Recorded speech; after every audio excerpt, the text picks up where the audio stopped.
Noroi, The Curse. When most people think of found footage horror movies, they think of the big ones like The Blair Witch Project or Paranormal Activity. But over the decades since Blair Witch popularized the concept, there have been countless different takes on it. The basic premise is almost always the same, that the film we're watching consists of footage taken from cameras that actually recorded the horrific events. A similar genre is that of the horror mockumentary, which often includes found footage, but stylizes it to be more of a documentary instead of just raw footage, such as in films like The Tunnel or The Bay. Noroi, The Curse is a bit of a blend of both, and was released in Japan in 2005, being notably a bit longer and less intense than many of its American brethren, but with no shortage of creepiness. Let's take a look. The film begins by informing us about a journalist named Masafumi Kobayashi, who had spent years chronicling supernatural phenomena and writing a number of books. Once he began utilizing video as part of his research, he was able to compile his findings onto videotapes. We're shown a series of clips from his tapes, with him interviewing various individuals after their encounters with the supernatural and traveling to haunted or otherwise paranormal locations. In April 2004, Kobayashi finished his latest video documentary, titled Noroi, meaning The Curse. Soon after that, his house burned down inexplicably, and his wife's remains were found in the ruin. Kobayashi, however, was not found, and was declared missing. What we're about to see then is his last video project that he completed, Noroi. It starts with a quote from Kobayashi himself, reading, "I want the truth. No matter how terrifying, I want the truth." In November of 2002, Kobayashi pays a visit to Kogane, a municipality of Tokyo, to speak with a housewife about some strange sounds she's been hearing coming from her neighbor's house for a couple of months. Specifically, they sound like babies, and she says that a woman in her 40s and her young son live there. The only time she ever saw the boy, however, was when they moved in 6 months ago, and the woman goes out rarely. Kobayashi, of course, heads over to the neighbor's house, finding the yard in disarray, and when he knocks on the door, the woman abruptly opens it and stares at him. Despite his polite tone, she begins yelling at him about how he's speaking to her before slamming the door closed.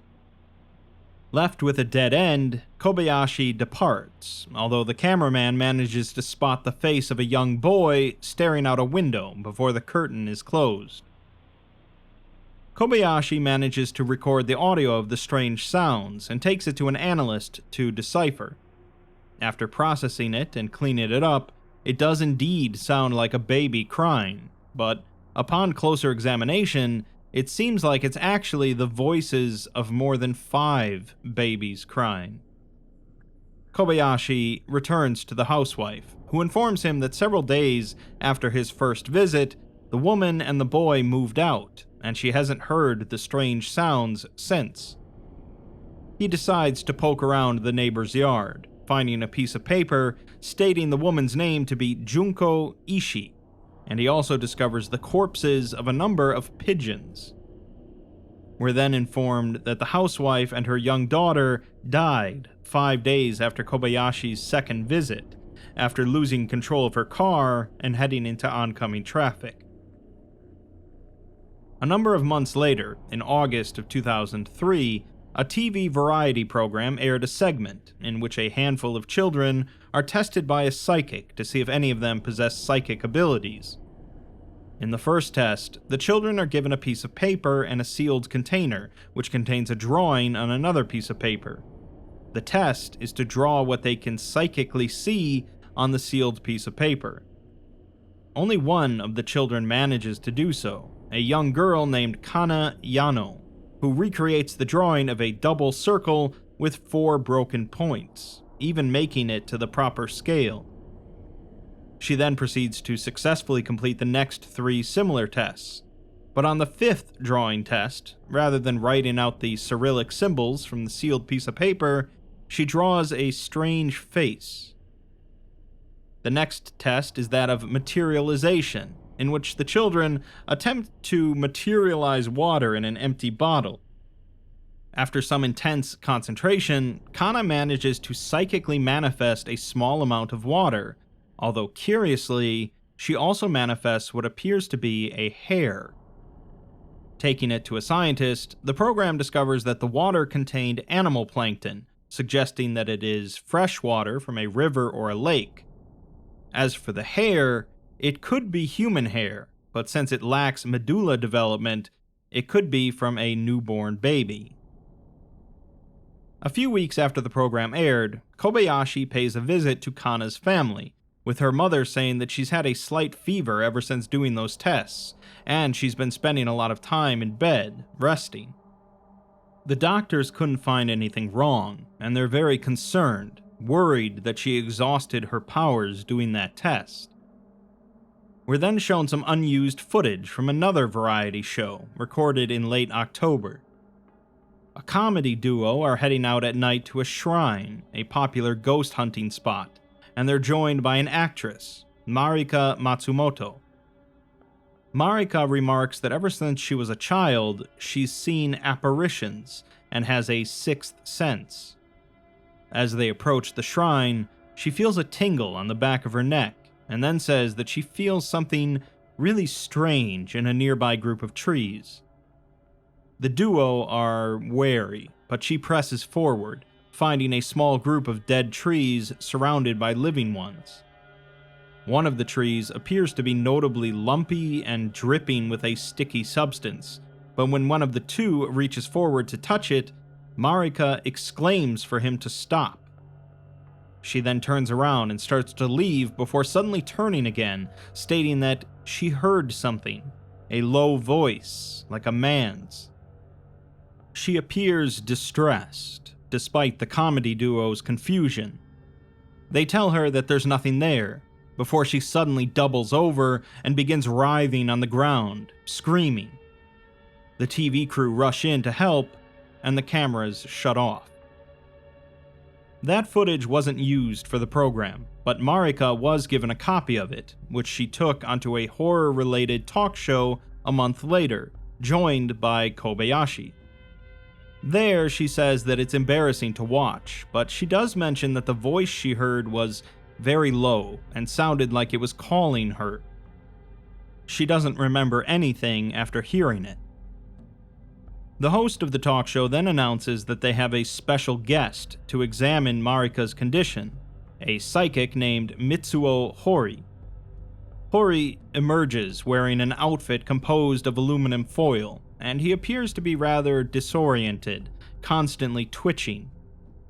He steps onto the stage as the host explains that he possesses unique psychic abilities and is engaged in activities to protect humanity from ectoplasmic worms. Hori then suddenly lunges at Marika, shouting that she's in trouble and to watch out for the pigeons. The crew drag him off while Marika appears to be highly distressed. Later, Kobayashi meets with the director of the variety show, who explains that when he gave the unused footage to Marika, he left something out, as he didn't want to spook her. Right before she collapses and begins screaming, she says that there are so many of them, although she doesn't know what they are. She then suddenly turns and looks back out across the trees, finding nothing there, but a moment prior, the camera had picked something up. Standing amidst the trees is a ghostly figure. Kobayashi meets with Marika to show her the clip, which does indeed spook her, and she remarks that she's not sure if it's related, but she's been drawing things unconsciously ever since the video shoot at the shrine. She shows him a page from her planner, which contains a scribbled image of a pattern consisting of circles and lines. In early December, Kobayashi heads back to Kanayano's home, finding her in high spirits. Her mother says that her fever ended some time ago, but now she's beginning to act strangely. She talks with someone in her room, even when there's no one there. Kobayashi asks Kana about this, but her response is quite odd. She says that she guesses it's too late for all of us. When he asks what she means, she says nothing. Later, during dinner, the head of Kana's spoon suddenly falls off, and various plates and bowls begin to slide off the table. She then clutches her head and yells, forcing her parents to take her out of the room, leaving Kobayashi bewildered as the head of the spoon continues to spin on the table. We're then shown footage from another variety show, aired on December 9th, in which a presenter went to interview a psychic, Mr. Hori. The presenter refers to him as a super psychic, but when she asks one of his neighbors about him, the neighbor instead refers to him as a psycho. The comment worries the presenter slightly, but she presses on, finding his home to be covered in writing, and Hori abruptly answers the door.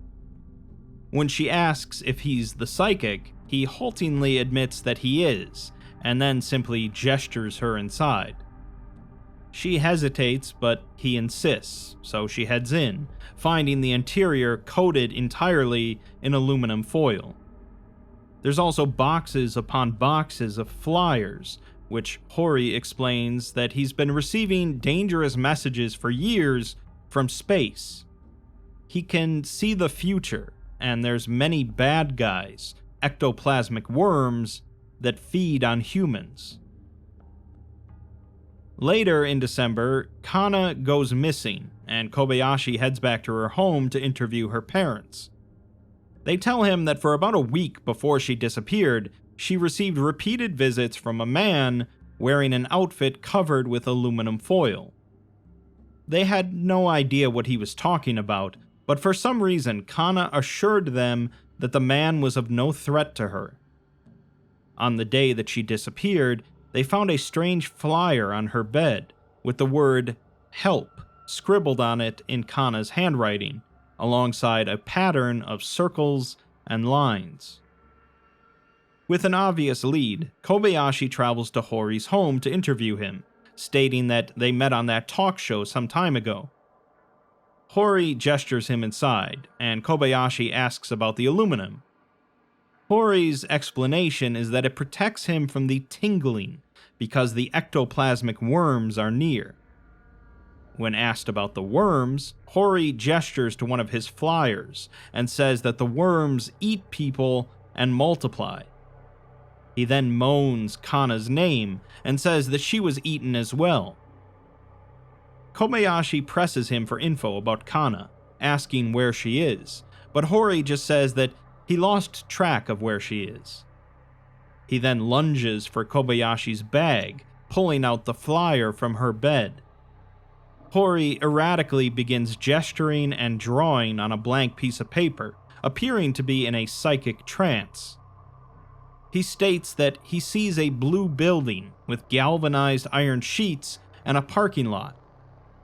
He draws a very crude map, but complains about the worms coming out and says that there's a young man. He then points in a direction, but when Kobayashi pulls out a local map, Hori ignores it and shouts the word Kagutaba. He then begins shouting and tossing things around as the video footage becomes corrupted, showing a multitude of small blue faces. Kobayashi hastily leaves with the crude map, and his cameraman shows him the strange video corruption. Kobayashi proceeded to try and use the limited information and crude map to find the location that Hori described, but it was difficult. During the process, he's contacted by Marika and meets with her in her apartment, where she shows him a series of loops in wool that she's been making unconsciously in her sleep. She has no explanation for it, and she's scared to fall asleep now, but Kobayashi sets up a video camera for her in her room to record anything she might do at night. During the night, she gets up from her bed, stands still for a short while, and then grabs a cord from an appliance before heading out onto her balcony. She later comes back into the room without the cord and goes back to bed. In the morning, Marika says that she doesn't remember any of it, and they find the cord tied into a series of loops out on the balcony. Also on the video is a strange banging sound, which the two hear during the day. Marika explains that the girl who lives above her is a fellow actress, so they head up to talk to her. The girl, however, has no knowledge of the banging sound, and claims to have not even heard it. Kobayashi asks her if she's experienced anything strange lately, or felt inexplicably sick, but the girl says that nothing strange has been going on in her life. Kobayashi doesn't have any answers for Marika, so he continues his search for the blue building, eventually finding a small apartment building that seems to be an exact match. Hori also designated one of the windows of the building in particular, so Kobayashi knocks on the door. He gets no response, but he can hear some banging noise from inside, so he asks one of the neighbors about the man living there. The neighbor says that he rarely sees him, but he's often talking to himself, and he also makes that banging sound. Kobayashi asks if he's seen him with a young girl recently, but the neighbor hasn't. Kobayashi comes back the next day, and they spot a number of pigeons hanging out exclusively on the man's balcony, so he tells his cameraman to stay in the car and keep the camera pointed at the balcony. While he heads back to the door, the man emerges out onto his balcony, calmly grabbing one of the pigeons by the neck and taking it back inside. We're informed that a few days later, the man disappeared. With another dead lead, Kobayashi takes the video of Marika's nighttime activity to the same audio analyst from before, as there's a strange sound on it, aside from the banging. The analyst processes the audio, showing the sound to be a man's voice saying the word Kagutaba, the same word that Hori shouted before kicking Kobayashi out. Kobayashi plays the cleaned up audio for Marika, who says that it sounds like the same voice that she heard at the shrine that night. She has no idea what or who Kagutaba is, however, so Kobayashi begins making a large number of calls to various professionals to ask if any of them have ever heard of the word Kagutaba. After a series of disappointments, he gets a lead from a doctor who says that he believes he saw it in a book somewhere.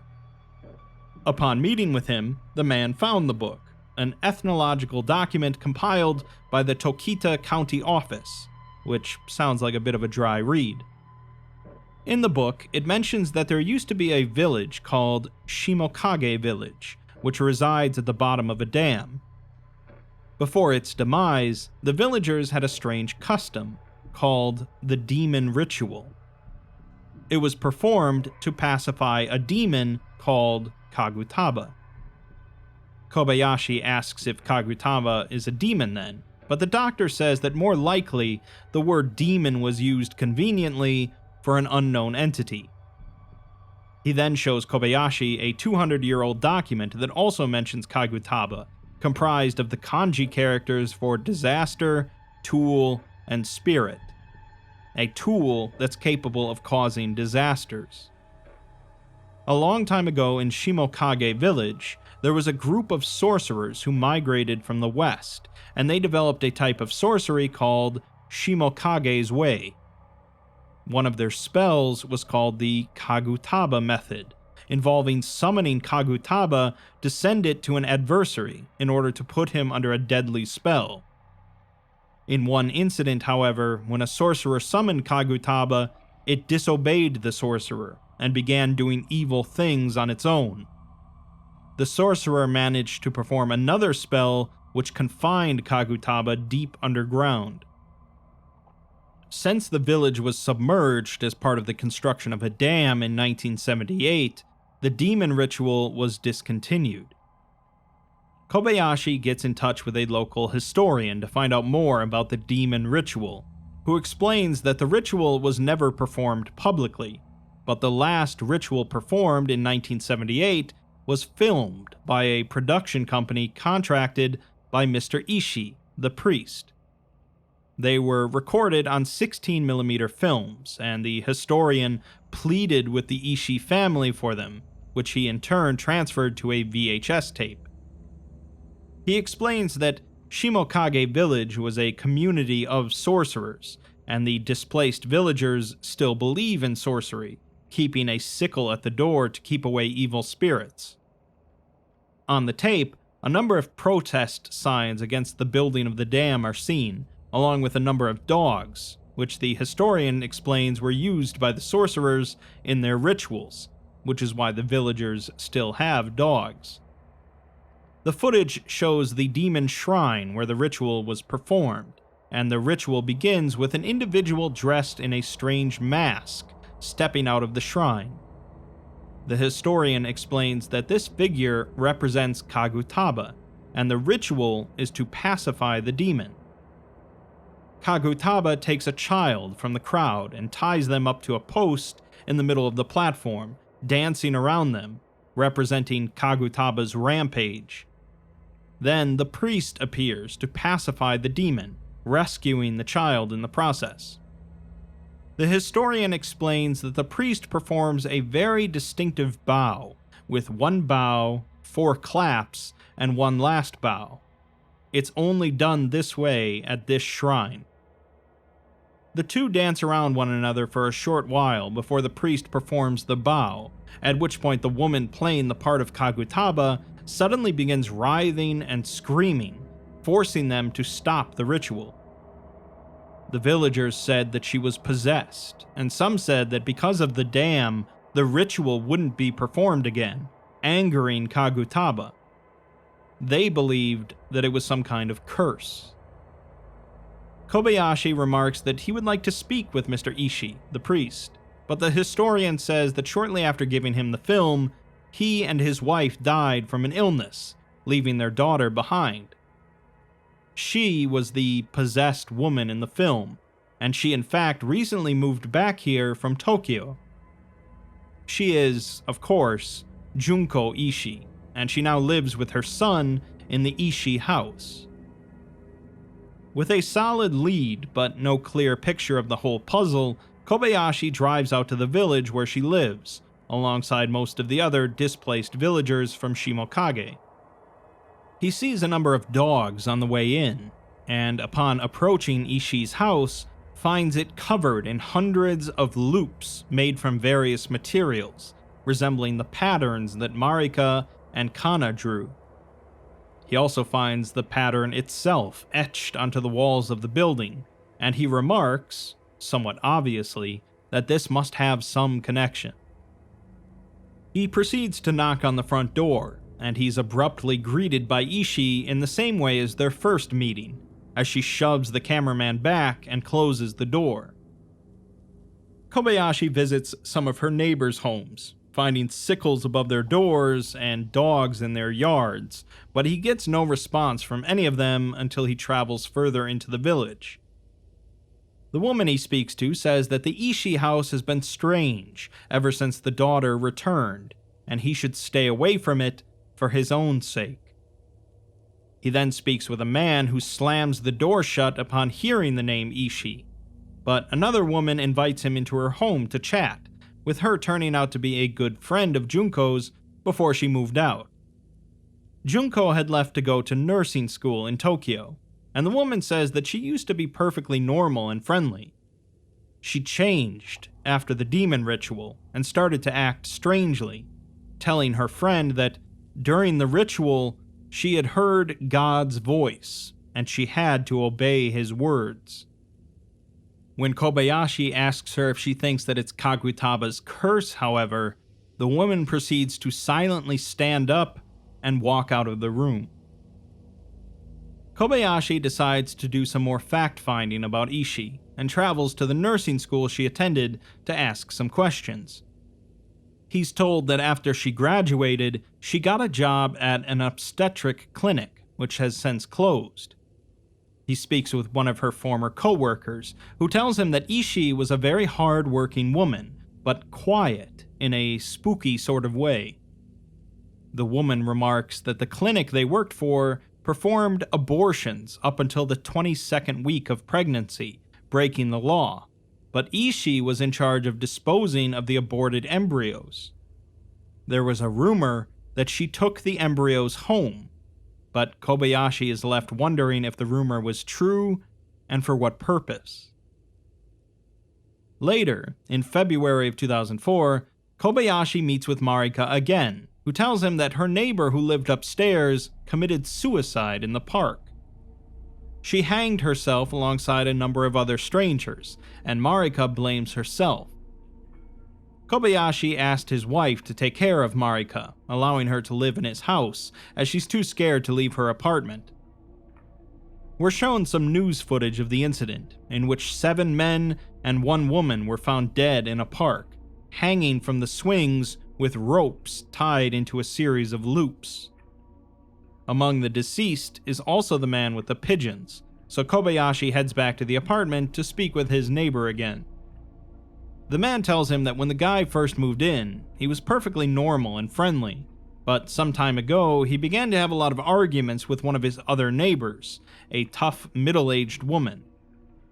Eventually, the woman moved out, as she felt scared, and the man says that the guy complained a lot about the sound of her baby, despite her not having a baby. It was just her and her young son. Kobayashi shows the man a picture of Ishii, and he confirms that that's her. We're then shown some more news footage from a few days later, showing that Kana's father had stabbed her mother to death and confessed it to the police, although he has not said why. Kana has still not been found after nearly 2 months, and the police have no leads. In a home video taken by Kobayashi's wife, Marika is shown serving her special spaghetti dish for lunch, and she seems in high spirits. When she gets up, however, she suddenly begins standing still with her head tilted, and she's groaning in a low voice. Birds begin slamming into one of the windows, and Marika collapses on the ground. After recovering, she shows no memory of the incident, but she seems deeply concerned. She opens the window, exclaiming as she sees a number of dead pigeons on the ground outside. She tells Kobayashi and his wife that she believes she is the next one to die, to which Kobayashi says that he is going to return to Ishii and get her to talk to them in order to solve this mystery. Marika remarks that Hori told her to watch out for pigeons, perhaps meaning that they were a sign of death.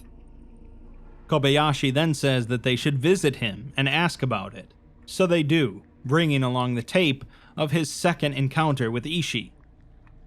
Upon seeing her face on the video, Hori panics and begins whimpering, so they're left with no further answers. Marika then tells him to take her to the dam where the demon ritual was performed, as she wants to try to perform the ritual herself and see what it does for her. Kobayashi vehemently refuses, as that ritual might have caused Ishii's possession, and says that if the ritual is ultimately necessary, then he'll go and do it himself. Marika says that she doesn't want to die, and she has to do it, causing Kobayashi to hesitatingly agree. He'll also visit Mr. Hori again and try to enlist his help in lifting the curse. Hori agrees, making them a bit of an odd trio, but they return to the village where Ishii lives, now finding it utterly devoid of dogs. They continue driving, near to where Shimokage village used to be, and then take a rowboat across the lake to reach the point where the shrine was, although they leave Hori behind. Upon reaching the approximate spot, Marika begins performing the ritual, cutting a length of cloth with a sickle and then performing the distinctive bow. After she finishes, she smiles and says that she feels better and lighter. With the two pleased that the ritual seems to have solved things, it seems like their troubles are over. But back on the dam, Hori begins panicking and yells for them to get back to shore, as the worms will eat them. They rush back to shore, and he says that they need to get off of the mountain before pointing in a direction and moaning Kana's name. He then runs off, and Kobayashi grabs a camera and follows after him, while Marika and the cameraman go back to the car. Hori continues to rush into the woods, calling Kana's name, while Marika and the cameraman begin driving down the mountain as she clutches at the back of her neck.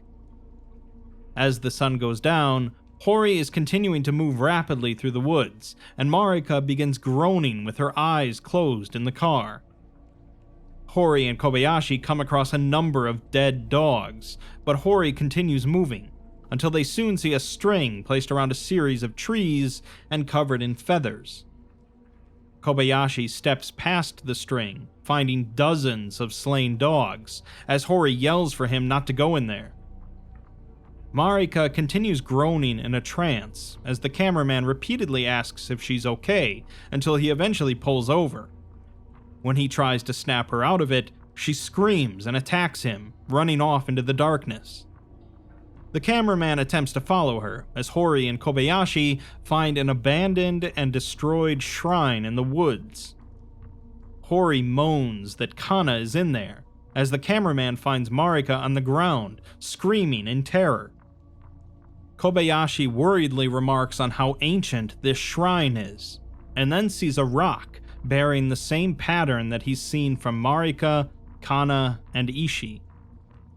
Hori then begins screaming and pointing at something, so Kobayashi turns off his camera's light and turns on the night vision. He sees the ghostly image of Kana slowly sinking into a mass of deformed fetuses, but when he turns the light back on, there's nothing there. Hori, however, is gripped in some sort of trance, unable to move, as Marika suddenly snaps out of hers. Eventually, they took both Marika and Hori to a local hospital, and then they went back to Ishii's house, but this time received no response. Determined for answers after all this time, Kobayashi manages to get in through a window, finding the interior in complete disarray. He does find a number of live pigeons, along with another dead dog, and the upstairs is filled with hundreds of more loops hanging from the ceiling, alongside the corpse of Ishii herself. Near her are hundreds of crude Kagutaba masks and dead pigeons, but they also find the young boy she lived with, sitting next to Kana, now deceased. The boy is unresponsive, and the two call the police to handle all this, with us being informed that while he was initially believed to be her son, it was later determined that he wasn't. Kobayashi decides to adopt the boy, and we're shown a home video from shortly after in which the boy eats with them but is still unresponsive. Kobayashi also meets with Marika again, commenting on how healthy she looks now, and she says that things have been good, with nothing strange occurring since. A few days later, Mr. Hori was committed to an institution, with no visitors allowed. In mid-March, Kobayashi meets with the local historian again, who tells him that he began looking around for anything more related to Kagutaba, and he found an old scroll in his grandfather's collection. The scroll depicts the Kagutaba ritual the sorcerers used, showing images of monkeys and dogs, as the sorcerers sacrificed the baby monkeys and offered them to the medium to eat. Kobayashi speculates that Junko Ishii had used Kana as a medium, and fed her the aborted babies she took from the clinic in order to resurrect Kagutaba. Now that Ishii's dead, however, they'll never know the truth, but he hopes that the Kagutaba curse has been contained. With that, the documentary for Noroi ends, but, of course, there's still the matter of the house fire. 2 days after Noroi was completed, Kobayashi's house burned down with his wife still inside, and he went missing. 3 days after the fire, Hori, who had escaped from the institution, was found dead in a duct. A month later, The company that handled publishing Kobayashi's works received a package, with the sender listed as Masafumi Kobayashi. Inside, they found a video camera, along with a tape. The tape contains footage from Kobayashi filmed in his home, as Hori suddenly shows up on his doorstep, moaning that Kobayashi has been eaten by worms. He can hear Kana in his head saying that Kagutaba is alive, but Kobayashi insists that Ishii is dead and Kagutaba is contained. When Kobayashi's wife asks if she should call the police, Hori rushes at her with a rock, but then grabs the young boy. He hits him multiple times in the head with the rock and says that he killed Kana, as Kobayashi pleads with him to stop. The boy remains mute, even as Hori continues to attack him, throwing Kobayashi off. He and his wife scramble away, but when they turn back, the boy is standing there, his face resembling a Kagutaba mask for a moment. Hori continues to moan Kana's name, as Kobayashi's wife begins groaning in a trance. Hori then knocks Kobayashi in the head with the rock, before taking the boy's hand and leading him out of the house. Kobayashi's wife then calmly walks over to another room and douses herself in gasoline. Kobayashi pleads with her, unable to stand, as she lights herself on fire and begins screaming. The flames soon engulf the house, forcing Kobayashi to flee. We're finally informed that Masafumi Kobayashi is still missing to this day. In the end, Kobayashi got a bit too much truth, delving into a world that he certainly wasn't prepared for.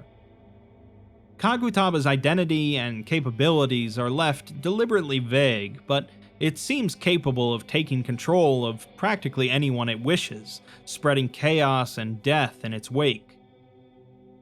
Noroi is in some ways typical of what we expect from a found-footage horror movie, with characters way out of their depth, continuing to film horrific encounters with no logical reason to do so, but in other ways it's quite atypical.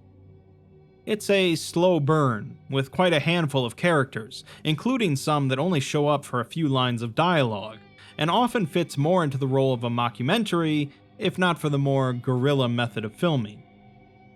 It's a delightfully creepy film, and while it's hard to say how many people out there believed that it was depicting true events, its general VHS quality only continues to make it a bit creepier as the years go by.